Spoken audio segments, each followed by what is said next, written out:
अगर कोई हमें धोखा देता है तो उस इंसान को सज़ा देना सही है या गलत, या फिर ये मान लेना चाहिए कि एक दिन उसे अपने कर्मों की सज़ा मिलेगी? भगवान, आज युवाओं में ये समस्या आम है, तो क्या धोखेबाज को सज़ा देनी चाहिए? सबसे पहले तो आपको धोखेबाजी की सही परिभाषा को समझना होगा।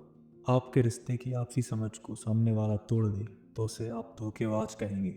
आपके हिसाब से तो वो धोखा हुआ, पर सामने वाले ने वही किया जो वो करना चाहता था, और उसे इस बात का कोई पछतावा भी नहीं है। उसका पछतावा ना होना आपको अंदर से खा जाता है। उनको पछतावा इसलिए भी नहीं है क्योंकि वो वही कर रहे हैं जो वो करना चाहते हैं, और उनका अपनी मन का करना आपको पसंद नहीं है। सबसे पहले आपको स्थिति को ठीक से समझना होगा। कोई इंसान वो कर रहा है जो करना चाहता है, और आपके हिसाब से उसे सज़ा मिलनी चाहिए। इसमें कुछ गलती आपकी भी है।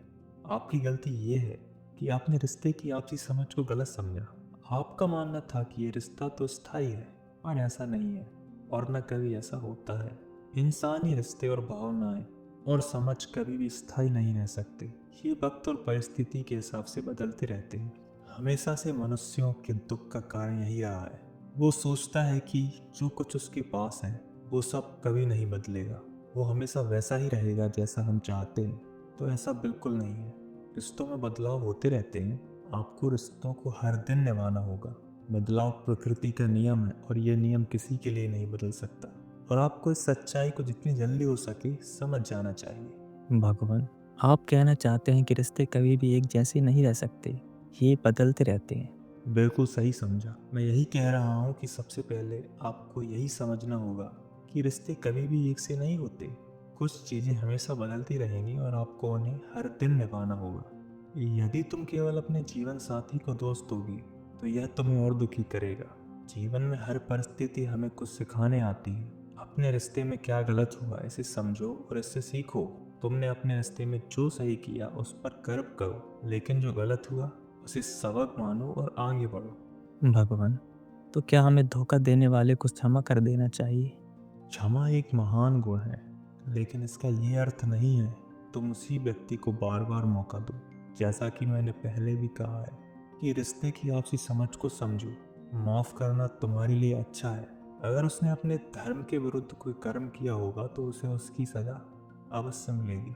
किसी को सज़ा देने की कोशिश में आप सिर्फ खुद को ही सज़ा दे बैठेंगे।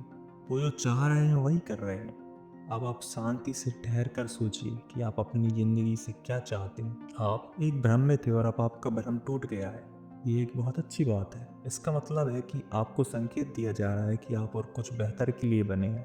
अपना ध्यान अपने लक्ष्यों, अपने परिवार और अपनी सेहत पर लगाओ। मनुष्य जो जीवन जी रहा है वो एक पूर्ण जीवन है। जब प्रकृति ने आपको पूरा जीवन दिया है तो आपको अधूरा महसूस करने की ज़रूरत नहीं है। आपको इन सब बातों पर गौर करने का यही सही मौका है।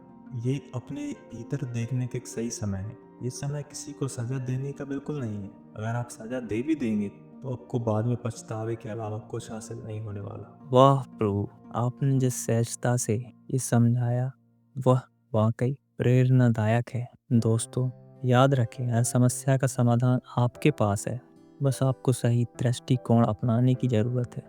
अगर आपको यह वीडियो पसंद आई हो तो इसे लाइक और शेयर करना ना भूलें। और हाँ, चैनल को सब्सक्राइब करें ताकि आप भगवान श्री कृष्ण की और भी शिक्षाएं सुन सकें।